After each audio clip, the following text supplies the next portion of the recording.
IT의 신! 아신 여러분 안녕하십니까? 이제 시원해요. 그죠? 날씨가 굉장히 좋은 것 같습니다. 요즘은 정말 하늘 볼 맛이 나는 것 같은데요. 참 이제 국장이 정말 좋지 않아서 마음은 아픕니다만은 또 이렇게 힘든 시간이 지나가면 기회가 올 거라고 생각합니다. 그래서 제가 시장에 대해서 어떻게 보는지에 대한 뷰는 좀 이따가 말씀드리고요. 간만에 M7 중에서 제일 못난이었던 테슬라 한번 이야기해 보도록 하겠습니다. 정말 테슬라는요,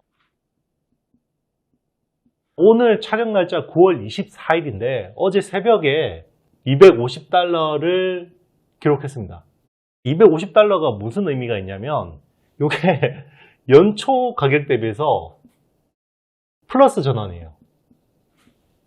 그러니까 연초가 $248 정도 했거든요.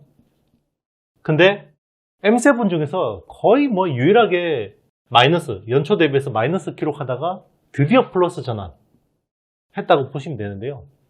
그러면 이제 테슬라가 도대체 뭐 때문에 지금 주목을 받고 있냐.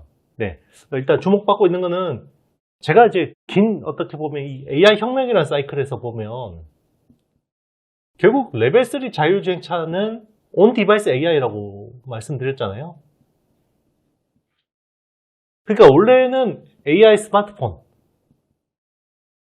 AI PC 이게 기존에 있는 디바이스에다가 그냥 소프트웨어만 올리면 되잖아요. 물론 이제 하드웨어 칩셋들이나 이런 것들이 고도화되어야 되긴 하지만 이게 이제 생각보다 시원찮으니까 이제는 약간 자동차 쪽, 자율주행차 쪽으로 오는 거 아닌가 그런 생각이 듭니다. 그리고 여기 또 테슬라는 로봇도 있죠. 휴머노이드 로봇. 네. 휴머노이드 로봇도 있기 때문에 결국 온 디바이스 AI 쪽에서 좀 주목을 받고 있다고 보시면 되고요. 당장 단기적으로는 모멘텀은 결국 전기차 판매겠죠. 네, 전기차 판매인데요.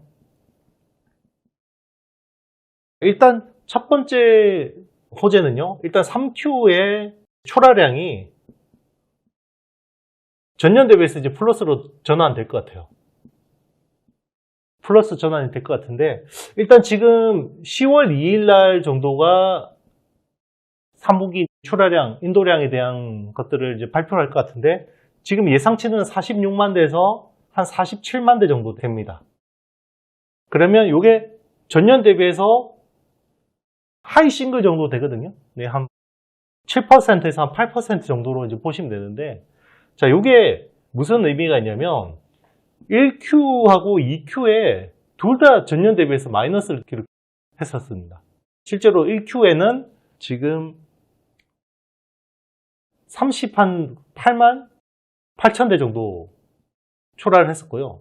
2분기에는 44만 4천 대 정도 했는데 요만큼 이제 출하를 했는데 3분기가 좋아진 이유는 결국 유럽 쪽은 안 좋아요. 네, 유럽은 별로 안 좋은데 중국에서 굉장히 판매량이 좋았다. 중국 판매량이 굉장히 좋았다라고 보실 수가 있습니다. 일단 중국에서 판매량이 좋은 거는 보조금 정책이나 이런 여러 가지 이유들이 있을 거라고 보시면 되고요. 그리고 이제 유럽 쪽에서도 좀 모멘텀이 나오고 있어요. 유럽이 계속해서 전기차 판매량이 부진했었는데 자, 보조금 정책이 다시 시작될 가능성이 있는데 독일판 2구 환신 이 정책이 지금 준비가 되고 있습니다. 그래서 전기차를 기존의 낡은 내연기관차를 이제 폐차를 하거나 전기차를 신규로 구입할 때 보조금을 주는 이런 정책들을 하고 있고요. 그리고 이제 기업이 전기차를 구매할 경우에는 세액공제를 최대 40%까지 해주는 이런 정책들이 있는데 만약에 이런 것들이 시행이 되면 테슬라가 상당 부분 이제 수혜를 볼 수 있다는 거죠. 그래서 지금 테슬라가 굉장히 기대를 모으고 있는 상황이고요. 그리고 10월에 줄줄이 좋은 이벤트들이 기다리고 있습니다. 일단은 10월 10일 딱 중국인이 좋아하는 쌍십절이죠. 10월 10일 날 로보택시에 대한 행사가 있습니다. 그리고 10월 16일이 3Q 이제 실적 발표 모멘텀이 있는 거죠. 10월은 좋은데 11월 5일은 무슨 날이냐? 네, 미 대선. 일론 머스크 입장에서는 지금 트럼프가 돼야 되는 상황이죠. 그래서 요때는 약간 단기적으로 부정적인 영향이 있을 수도 있겠다. 네, 그래서 한 10월 말쯤에는 이제 테슬라에 대한 것들을 여러분들이 잘 비중 조절을 하시든지 아니면 여러분들이 그냥 이런 것들을 버티고 가겠다라고 하시든지 그런 것들을 잘 판단하셔서 하면 될 것 같고요. 일단 3분기 실적에 대한 전망은요. 매출은 256억 달러 정도를 예상을 하고 있고요. 이게 이제 전년 대비해서 한 9.7% 정도 늘어나는 수치로 보고 있고 EPS, 주당 순이익은 지금 0.6달러 정도를 보고 있습니다. 그래서 0.6달러인데 이게 전년 대비해서 13.8%가 증가한 수치고요. 그리고 전 분기 대비해서도 이게 16%가 개선되는 거죠. 그러니까 3분기가 본격적으로 턴어라운드 된다고 보시면 될 것 같습니다. 그래서 이런 데 대한 기대감이 있는 거죠. 제가 AI 혁명의 사이클에 대해서 한번 다시 정리를 해드릴게요. 첫 번째는 서버 클라우드 같은 인프라 사이클입니다. 인프라가 처음 이제 막 투자가 되고요. 요게 이제 디바이스로 옵니다. 디바이스로. 그러니까 요게 온 디바이스 AI가 되겠죠. 요런 것들이 이제 스마트폰이 될 수도 있고 PC가 될 수도 있고요. 자, 기존 있던 디바이스로 확장이 되는 거고요. 그리고 요게 뉴 디바이스로 확장될 가능성도 있어요. 뉴 디바이스라고 하는 거는 레벨 3 자율주행차나 아니면 휴머노이드 로봇 같은 거.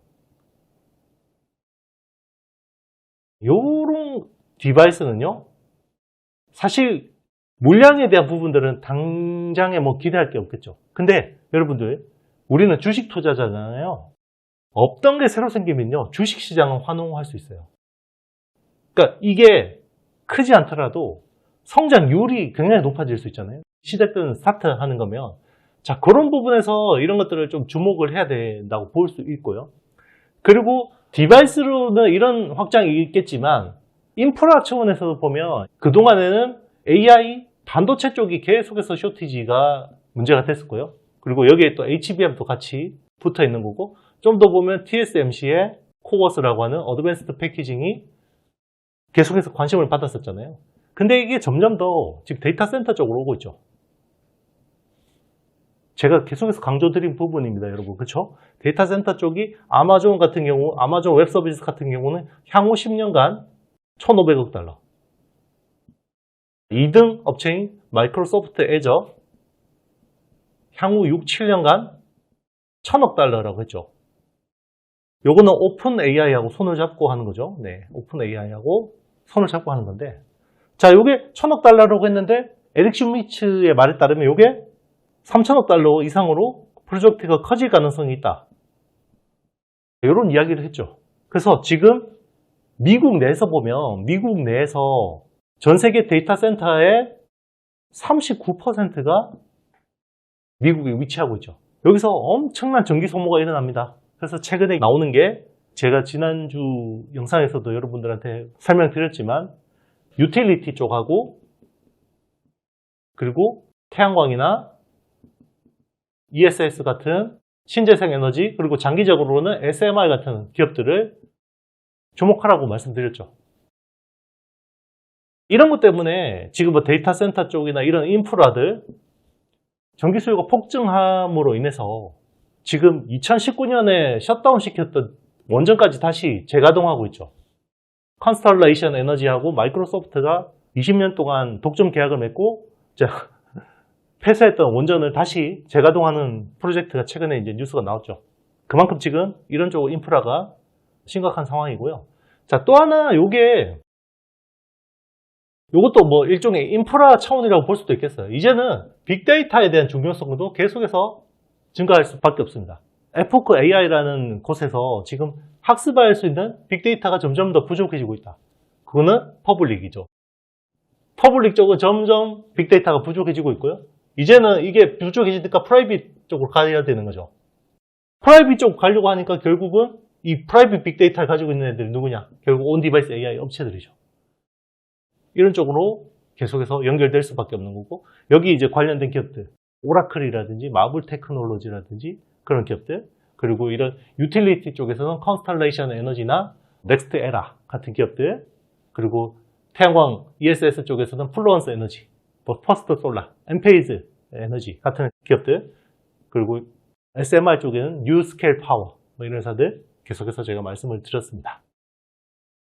네, 여러분 제가 준비한 내용은 여기까지고요.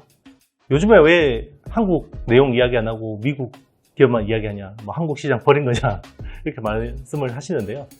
국내 기업도 계속해서 제가 관심 있는 영역이고요. 제가 제일 잘하는 분야이기도 합니다. 그렇지만 이제 어쨌든 투자를 하시는 분들이 아무래도 제 채널에 많이 오기 때문에 당장 뭔가 도움이 될 만한 내용들 중심으로 좀 설명을 하다 보니 지금은 특히나 AI 혁명의 한 가운데 있는 상황이고, 어떻게 보면 AI 혁명이라는 게 미국 시장을 중심으로 굉장히 변곡점이 생기고 있는 구간이거든요. 그래서 아무래도 미국 쪽 설명을 많이 드리게 되는 거고, 자, 그 변곡점에서 제가 말씀드렸지만 변곡점에서 국내가 좀 애매합니다. 아직까지는. 네. HBM을 이을 뭔가 차세대 그런 AI 주도 아이템이 안 나오고 있거든요. 네, 그래서 계속해서 좀 이렇게 당분간 좀 설명을 드릴 것 같고요.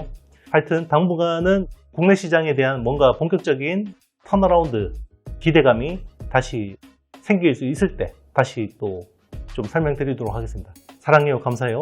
너무 감사드리고요. 저는 다음 영상에서 더 좋은 내용으로 찾아뵙도록 하겠습니다. 여러분 안녕.